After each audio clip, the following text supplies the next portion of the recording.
स्वामी सब कुछ है तेरा, प्रभु सब कुछ है तेरा, तेरा तुझको हर पल, तेरा तुझको हर पल क्या लागे देवा। ये है श्री साधु स्वामी आश्रम, जहां आज गैर मामूली रौनक है। इस आश्रम की मरम्मत का इफ्तिताह किया जा रहा है। कराची से तकरीबन 75 किलोमीटर दूर M9 मोटरवे पर सफर करते हुए जब आप ASF सिटी के करीब पहुंचते हैं तो एक ऐसा मकाम सामने आता है जहां सिर्फ इबादत ही नहीं बल्कि सिंध की सदियों पुरानी मजहबी हमआहंगी की रवायत भी जिंदा दिखाई देती है। सिंध के मुख्तलिफ शहरों से आए हुए हिंदू यात्री, मजहबी रहनुमा और मकामी लोग इस तारीखी आश्रम के असर नो तज़ीनो आराइश के बाद इफ्तिताई तकरीब में शरीक होने पहुंचे हैं। आश्रम ये तो पुश्तों से हमारे बड़ों के पीछे हम छोटे आए हैं।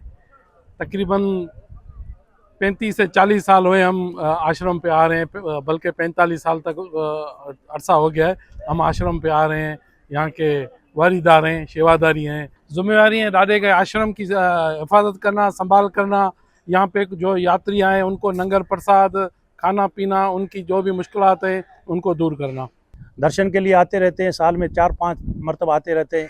लेकिन यहाँ का जो बड़ा दिन होता है वो साल में जो है फगण सिंधी को बोलते हैं और फरवरी महीने में लगता है। और दूसरा आखाड़ अभी 18 अगस्त आएगी, उसमें भी सावन का महीना है ना, उसमें भी बड़ा गैदरिंग होती है, मेला लगता है, सेवा होती है। वैसे तो लोग आते रहते हैं, हर जो सावा मंगल बोलते हैं, पहला मंगल जो होता है सिंधी महीने का ना, उधर आते रहते हैं, उसमें भी सेवा करते हैं, पूजा पाठ करते हैं। काफ़ी लोग आते रहते हैं, लेडीज़ जेंट्स सारे आते रहते हैं। पहली दफ़ा आने का हुआ है और बहुत अच्छा भी लगा है। काफ़ी डेवलपमेंट और काम भी हो रहा है और एक सही एक मेथड के साथ हो रहा है, तो ये देख के मुझे खुशी है। बरसों पुरानी इस इबादतगाह को वक्त गुजरने के साथ मरम्मत और बुनियादी सहूलियात की ज़रूरत महसूस हो रही थी।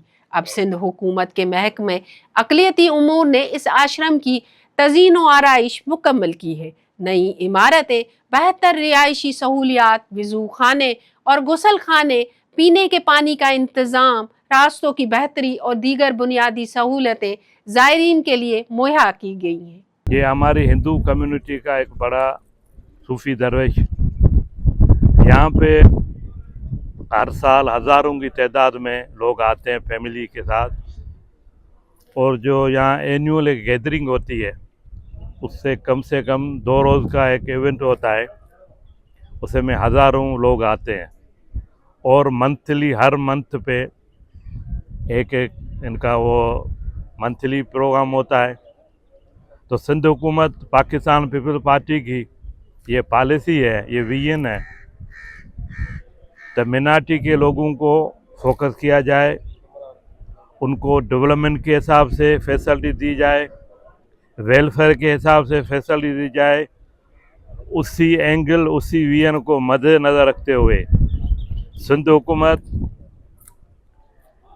पाकिस्तान पीपल्स पार्टी, हमारी आला क़यादत का ये हमें खुसूसी तौर पे हिदायतें होती है तो हम अपने मिनाटी के लोगों के साथ, खुशी हो, गमी हो या कोई और इशू हो, उनके साथ रहें। मैं समझता हूँ इस आश्रम में डिस्ट्रिक्ट जामशोरा वैसे भी मेरी भी जन्मभूमि है, थाना बुला खान, तो एक नेचुरल जो अटैचमेंट होती है। आप जब यहाँ आए होंगे तो देखा होगा पहाड़ों के चौगिर्द उसके बीच में इस हमारे सूफी संत का जो आश्रम है, ये खुद हमारा जो दरवेश सूफी संत, हम उसको दादा साथ सवाई कहते हैं, उनका जो मैसेज है अमन, प्यार, मजहबी रवादारी, इंसान ज़ात की बेहतरी के लिए इनकी सोच है। सिंध हुकूमत के अक़लियती अमूर के महकमे की जानिब से यहाँ पर जो मरम्मत और बहाली के काम के बाद बुनियादी सहूलतों में इजाफ़ा हुआ है।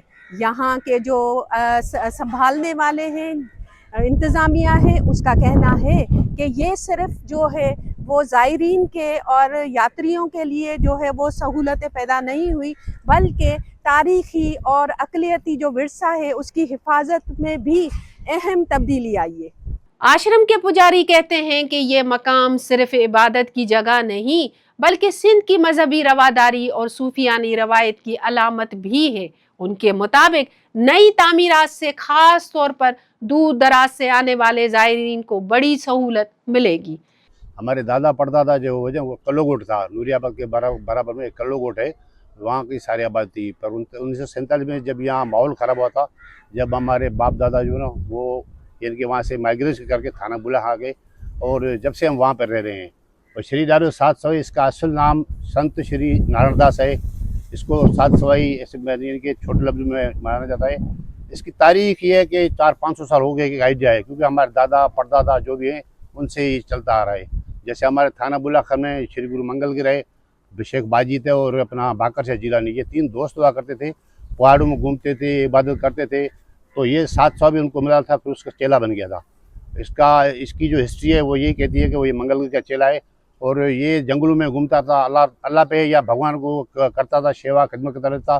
तो पहुँच वाला आदमी था। इसकी एक बहन भी थी और उसका एक बेटा भी था।